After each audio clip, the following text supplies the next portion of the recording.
बात करने वाले हैं स्थानीय शासन के बारे में, जो कक्षा 11वीं का अध्याय 8 है। ठीक है, तो पहले बात करेंगे कि स्थानीय शासन क्या होता है। स्थानीय शासन की बात करने के बाद उसके प्रावधानों के बारे में बात करेंगे, इसका ऐतिहासिक दृष्टिकोण क्या था, इसके अंतर्गत क्या क्या संवैधानिक प्रावधान किए गए हैं, इसमें नगर स्थानीय शासन क्या है और पंचायती राज स्थानीय शासन क्या है, इन सब चीज़ों के बारे में हम बात करने वाले हैं। तो सबसे पहले समझते हैं कि स्थानीय शासन होता क्या। अगर हम साधारण शब्दों में कहें तो जिला तथा ग्रामीण स्तर के शासन प्रणाली को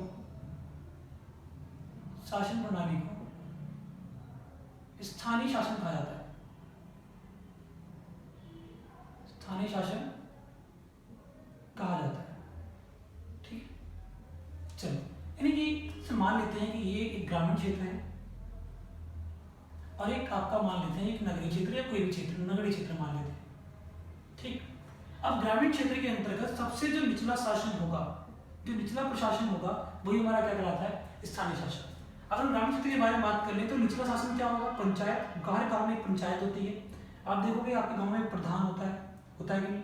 ठीक है, तो ये सब निचले स्तर की शासन प्रणाली है। और अगर आप उसको देखना है तो आप ये समझ लीजिए कि जो लोगों के बीच में रहकर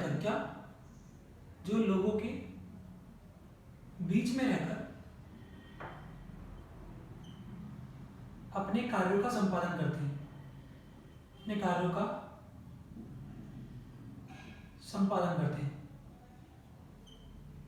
पास में आ गया, कोई दिक्कत। यानी गांव के निचले स्तर पर रहकर ये अपनी नीतियों का संपादन करेंगे, यानी लोगों के बीच में रहकर अपने कार्यों का संपादन करेंगे।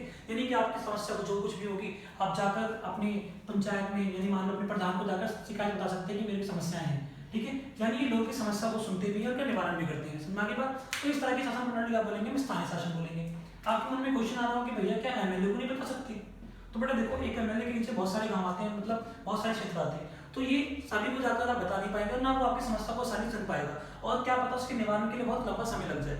इसमें आगे बात, तो इसीलिए हर गांव के अंतर्गत क्या देखा गया कि स्थानीय समस्या को सुनने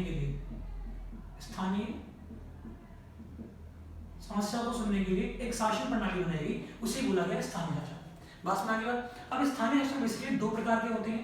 कौन कौन से होते हैं पूछ सकते हैं। पहला आपका होगा ग्रामीण स्थानीय शासन या ग्रामीण स्थानीय शासन, और दूसरा आपका होगा नगरीय स्थानीय शासन। बस में आगे। अब ग्रामीण स्थानीय शासन को क्या बोलते हैं, पंचायती व्यवस्था, पंचायत बोलते हैं। क्या बोलते हैं, पंचायत। अगर हम नगरों की बात कर लें या पंचायत स्थानीय शासन कह लो, इसे कोई दिक्कत नहीं। ठीक, और नगरीय की बात करें तो क्या बोलेंगे, नगर पालिका बोलेंगे। क्या बोलेंगे, नगर पालिका बोलेंगे। पास में आ गया था, कोई दिक्कत।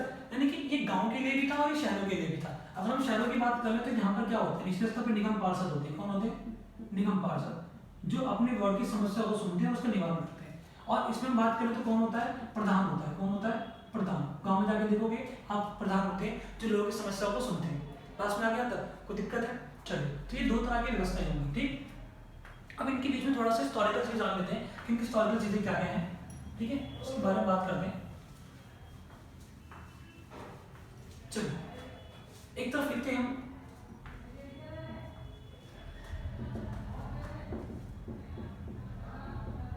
ग्रामीण स्थानीय शासन, और एक तरफ हम लिखते हैं नगर पालिका या नगरीय स्थानीय शासन। ठीक, कोई दिक्कत। अब इनको हम क्या कहते हैं, बताया मैंने, देखो बहुत शॉर्ट बता रहा हूँ सारी चीजें और याद हो जाएगी। इसको पंचायती राज व्यवस्था कहते हैं, जो गांव में रहकर काम करेगी। इसको हम क्या बोलेंगे, नगर पालिका बोलेंगे। ठीक है बेटा, कोई दिक्कत है। आप देखोगे कि इनके कार्यों की व्याख्या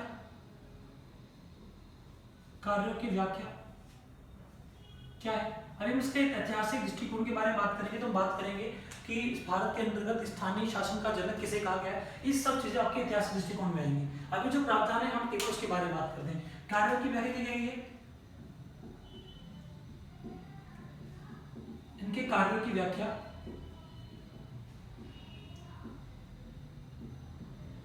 अनुच्छेद संख्या 243 से लेकर 243 ओ तक की गई है। ठीक है, जब क्या होता है कि कुछ क्या क्या काम होंगे स्थानीय शासन के, क्या काम ये करेंगे, तो इनके कार्य से संबंधित जो संवैधानिक प्रावधान है, जो अनुच्छेद है, वो किसमें 243 से लेकर 243 ओ तक। बस मैं आगे बात में सारी चीजों को कराऊंगा, बस मैं आपको थोड़ा सा एक ओवरव्यू दे रहा हूँ कि कैसे कैसे व्यवस्था की गई है। तो आगे बात, अगला आप देखोगे इसे भारतीय संविधान के भाग 9 में, किसमें, भाग 9 में शामिल किया गया।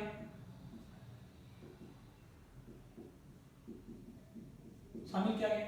इसमें आगे बात, और इनके कार्यों की व्याख्या जो है अगर आप देखोगे इसके अंतर्गत इसे संविधान द्वारा कुछ कार्य दिए गए हैं, यानी किन किन विषयों में काम बना सकती है। तो इसके अंतर्गत 29 विषय हैं। कितने विषय हैं? 29 विषय हैं, जिनकी व्याख्या अनुसूची 11 में की गई। किसमें की गई?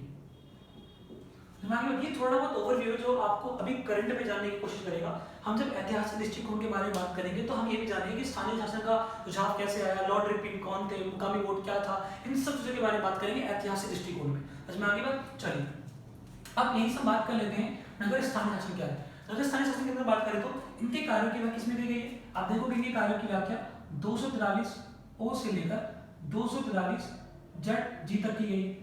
आगे बात, ये अनुच्छेद है, आपको चाहे याद करो या मत करो, डोंट वरी, कोई दिक्कत वाली बात नहीं है। अब देखो बहुत इस तरीके बता रहा हूँ कि डिफरेंस कैसे आप याद करोगे। ठीक है, स्थानीय शासन और नगर पंचायत के बीच में।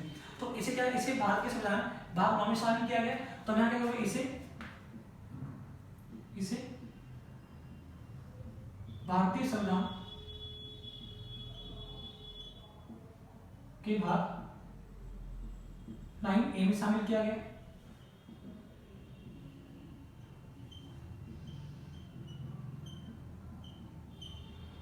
ठीक है, तो एक फैक्ट ये हो गया। अब देखो यहाँ पे देखोगे आप, इस संविधान द्वारा कुछ कार्य दिए गए। कितने कार्य दिए गए थे? 29 कार्य दिए गए थे। तो इसको भी दिए गए होंगे, बिल्कुल दिए गए होंगे। तो इसमें 18 विषय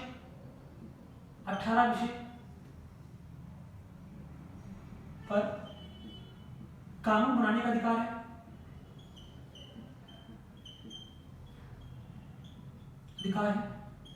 जिसकी व्याख्या इसमें कितने अनुसूची 11 में थी, यहाँ पर लिखोगे अनुसूची